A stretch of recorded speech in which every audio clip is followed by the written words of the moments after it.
Hey everyone, our team has been busy this summer doing something absolutely fantastic, taking time off. So today's podcast episode is actually going to be a re-release of our all-time most popular episode, which gives you 15 questions that will help you go deeper with your donor. And this topic is perfect for summer because right now is a great time to connect and engage with your donors before the busy holiday season. We hope you enjoy the episode, and we'll be back with a brand new episode next month. Welcome to the Nothing But Major Gifts podcast from Veritas Group, featuring Richard Perry and Jeff Schreifels. Twice a month, we bring you the latest and best thinking about major gift fundraising, so you can develop authentic relationships with your major donors. Here are your hosts, Richard and Jeff. Hey there, welcome to the podcast today. I've got Richard Perry with me today, and Richard, we're going to help major gift fundraisers by giving them some great questions to ask donors, all in an effort to understand a donor's passion and interests. You know what, Jeff? I'm really glad we're doing this because we've had so many major gift fundraisers ask us, now, how do I really get to know my donor? I mean, what are the questions I need to ask to go deeper with them? I mean, that's what we're getting. Yeah. So that's why we thought, hey, let's do a podcast on this and start talking about some of these questions, which we've accumulated over the years as some of the best questions to really find out who your donor is, because that's ultimately what you're trying to do. You want to understand your donor's passion and interests so that you can match that up with all the great programs and projects you have and inspire them to invest in them. So we ought to just stop on that point because that's the objective. I mean, right there. It is. It's not to get the money, which is a result of doing all of this. Right. That's a result. It's not the objective. The objective is to match those passions and interests to the needs of the organization and by extension, the needs of society. And not only are you going to find out their passion and interests, but you're going to find out who they really are as a person. And the donor's going to know over time that you know them. The donor wants to be known. Yep. And so you're cultivating and stewarding these donors over a long period of time, hopefully. And everything you find out through these questions is going to help you do that well. Well, you know what's interesting about that being known thing, Jeff? I mean, we were at dinner last night, and it was very interesting that in fact, you said to me, he says, this person is always just talking about themselves. Mm-hmm. They don't actually know me. Yeah. We all want to be known as individuals. We want to be known. And not just sitting with someone yapping about themselves all the time. And it is funny. We were talking in that same conversation how I said, this seems to be the most common thing.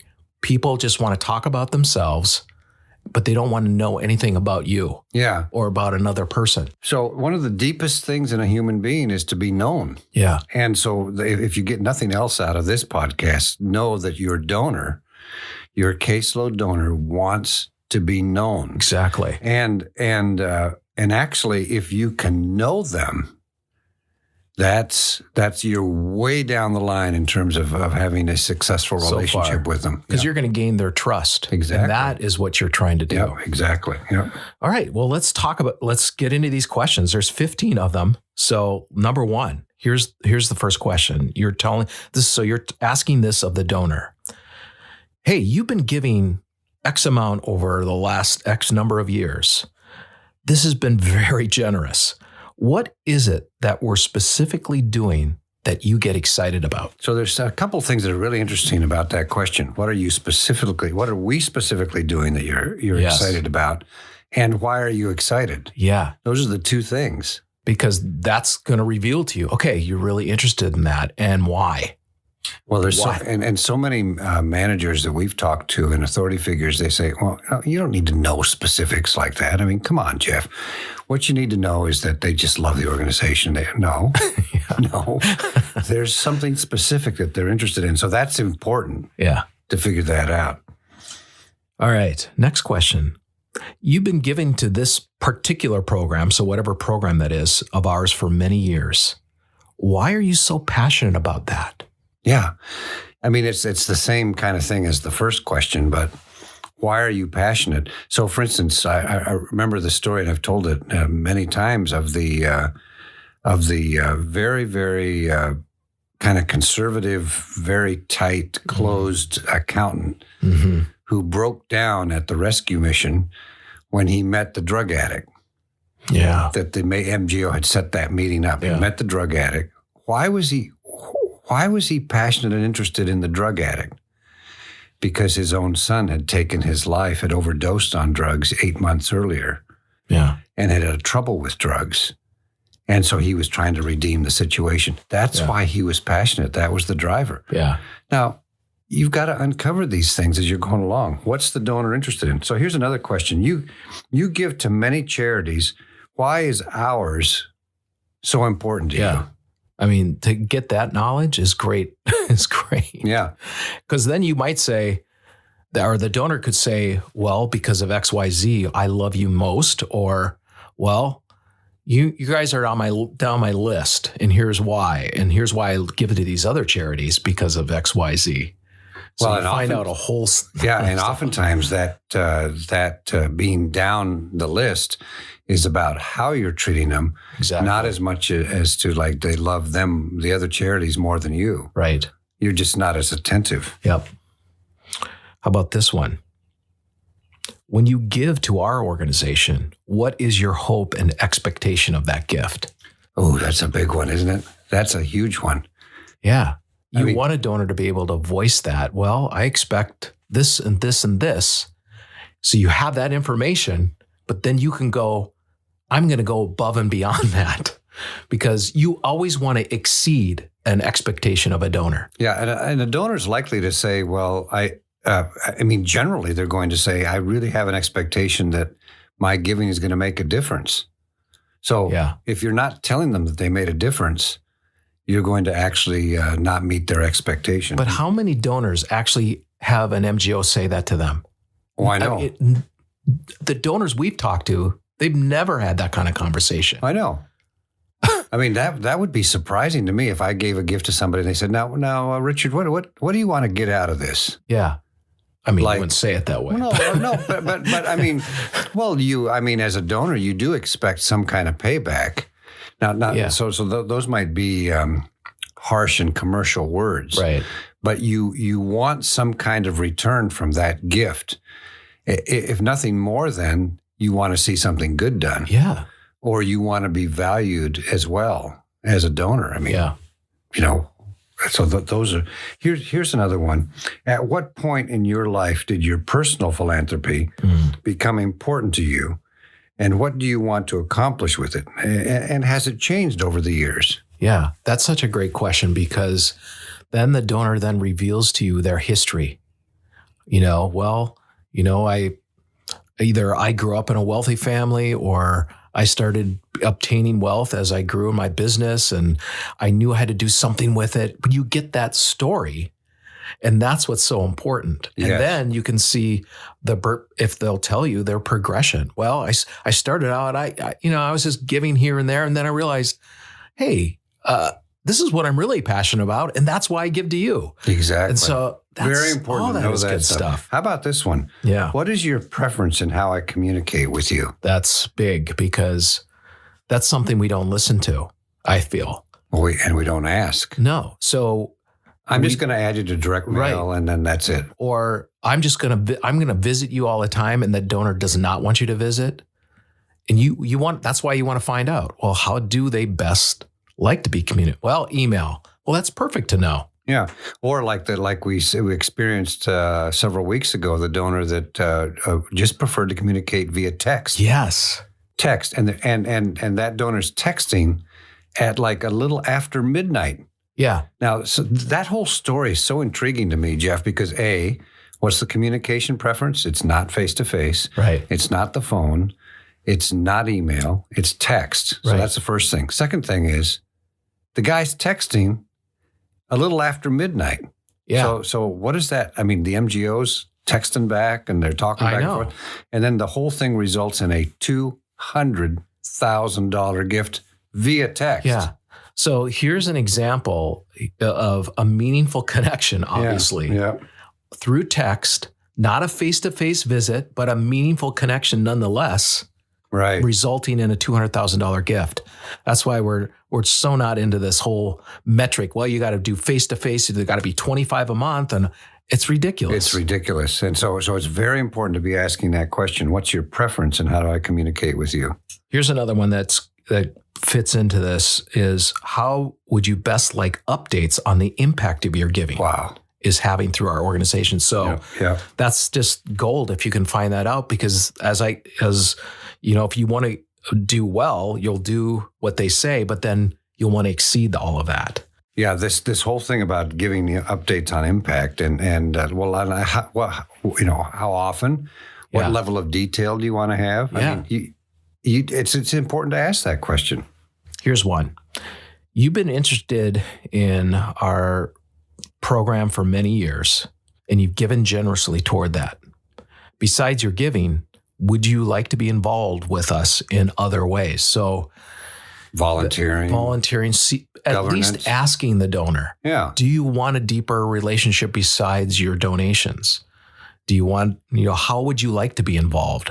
Many times we don't ask donors that at all. It's a big one. Here's another question. Over the years, how have you felt about the relationship with our organization? Is there anything that you would change?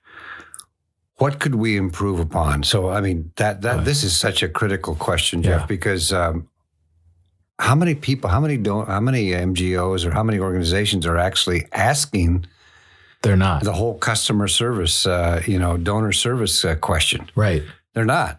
I know. And in fact, they may be sitting on some concerns or some negative opinions or whatever that would benefit the nonprofit, that would benefit the MGO greatly, but we don't ask. So Yeah. And I think the donor wants to be asked. they do. They want input into all of that. Yeah. Here's one. Where do you find the most joy in your life? Well, that's an interesting one. Now, where would that take the conversation, do you think? So many places. I mean, think about the stories that you'll get from a donor if they will open up to you and tell you that.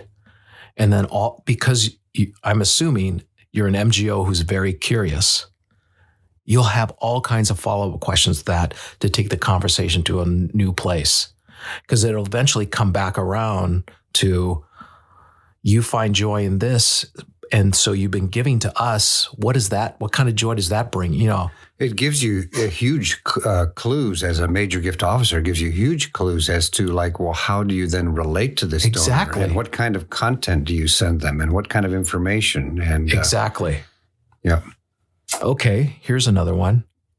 Where do you give of your personal wealth? Why do you give of your personal wealth? Okay.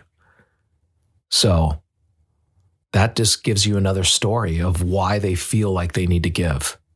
Well, isn't that sort of related to the question as to why you give to this or that? I mean, it's sort of like similar to that other question, but it's maybe more broad in terms of what are you trying to accomplish on the planet? I mean, because there's all these other things that you're doing. And this is an interesting point, Jeff, and we would suggest to you as a major gift officer, it'd be very good to not have a level of interest.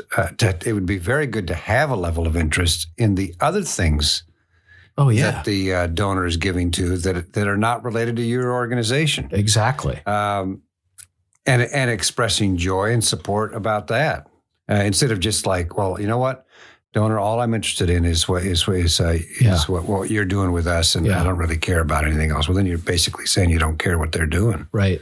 The other thing I like about this question about why do you give of your personal wealth is that you might get a story of that donor's pain.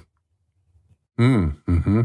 And whenever you can get someone to be vulnerable and talk about pain in their life, that will help you develop that relationship. You'll get to know them more. You'll have more empathy for them.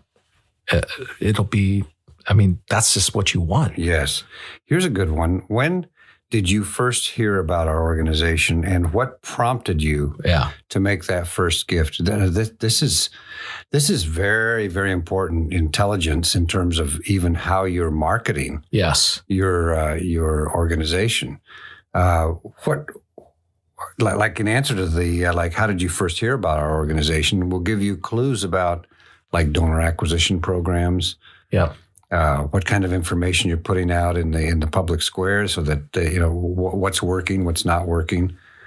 And also what prompted you, what was the offer that was out there? Yeah. This is important marketing. That's right. And if you will, advertising kind of feedback. Yep. Here's one. How do you make decisions about your giving? Who do you seek counsel with? And then what is your process in making a decision to give? So that helps you understand, okay, do they involve their spouse? Do they involve lawyers? All kinds of things. That's important to know because oftentimes the donor, the person that you're talking to, is not the primary decision maker in the household. I mean, How many times have you seen that? Yeah. Here's one here. You've been giving very generously for quite a long time. What would get you so excited that you would want to make a significant investment in our organization? Now, you and I both know, Jeff, that most of these organizations that we work with and that we know about have a very low quantity of transformational gifts, meaning 6, 7 figures, 8-figure gifts. I mean, huge gifts. They have very low quantity of them. And we've also seen that when they do get them, that question has been asked and processed. Yeah. Yeah, exactly. But to know that, so this is one of those questions you would ask as you're trying to identify within your portfolio those 1 to 2 or 2 to 4 people that can make that transformational gift. Mm-hmm. That's one of the first questions you would ask one of those donors. Like right now, you've been giving so generously, but what would it take for you to do this, which is a transformational gift?